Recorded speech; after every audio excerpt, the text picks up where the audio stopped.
Ұлдар әкелерін еркек атандыру үшін туылады. Ұл тәрбиелеу арқылы сіз біреудің күйеуі мен әкесін тәрбиелеп отырсыз.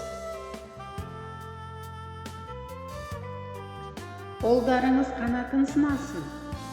Олар бүркіт болмауы мүмкін, бірақ бұл олардың еркін ұшпауы дегенді білдірмейді. Мен ұлым өзі таңдау үшін жауапты екенін түсініп, дұрыс таңдау жасағанын қалаймын. Әкелері ұлдарына ақша табуды үйретуі керек, өйткені аналар қыздарына ақшаны қалай жұмсауды үйретеді. Балам, отбасын қорғау үшін ер адамға ұнамайтын нәрселерді істеуге тура келетін кездер болады.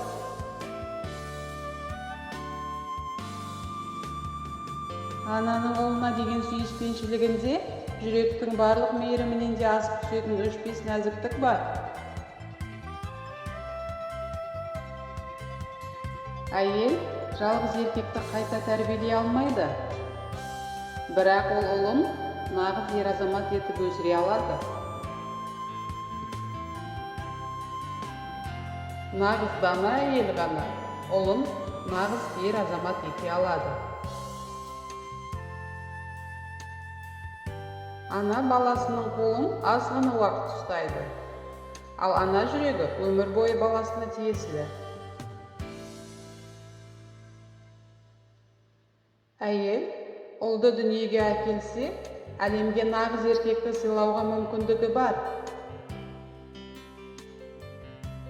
Әйел адам үшін қиындықтардан құтылудың ең жақсы жолы ұлының күлгенін көру. Ешбір ана өз ұлдарын аумақтық немесе экономикалық пайда үшін, идеология үшін де құрбандыққа шалмайды. Жақсы ұл бола білген адам жақсы әке болады. Егер сіз ұлыңыздың ертең мақтанатын адам болып өсуін қаласаңыз, онда ол бүгін мақтан ететін адам болыңыз. Ешбір ұл өзін жақсы көретін отбасын тастағысы келмейді. Баламның қалтасы қашан да бұзақылыққа толып, жүзі қуаныш пен шаттыққа толы. Жақсы ұл ешқашан парызынан, міндетінен қашпайды. Әкесі ұлының физикалық тұрғыдан күшті болғанын қалайды, ал анасы оның эмоционалдық жағынан күшті болғанын қалайды. Анам үшін мен әрқашан оның кішкентай баласы боламын. Әкем үшін мен әрқашанда жігерлі адам болдым. Кейде орта жолды табу қиын. Қандай жағдай болмасын, мен ата-анамның үйіне қайтып оралып, әдепті ол сияқты оларға қамқорлық жасай аламын.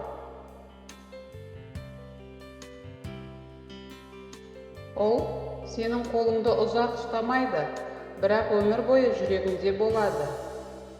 Кейде бір ғажайыпты күткенде, мен баламның көзіне қарап, оны әлде қашан жаратқанымды түсінемін.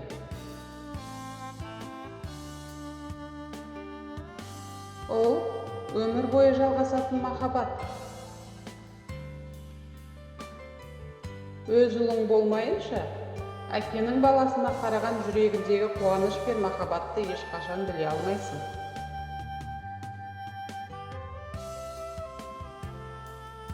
Ол отбасының күшті, жауапты және қолдаушы бөлігі.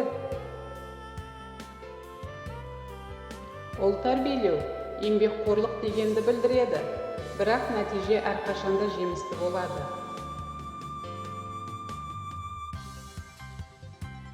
5 жаста ол қожайын, 10 жасында құл, 15 жасында сенің негізің. Өскенде дос та, дұшпан да тәрбиесіне қарай. Жылдар зымырап өтеді. Бір күні сіз ересек ұлыңызға ер адамдай қарап, оның сізге қамқорлық жасайтынына керемет мақтаныш сезімін сезінетін боласыз.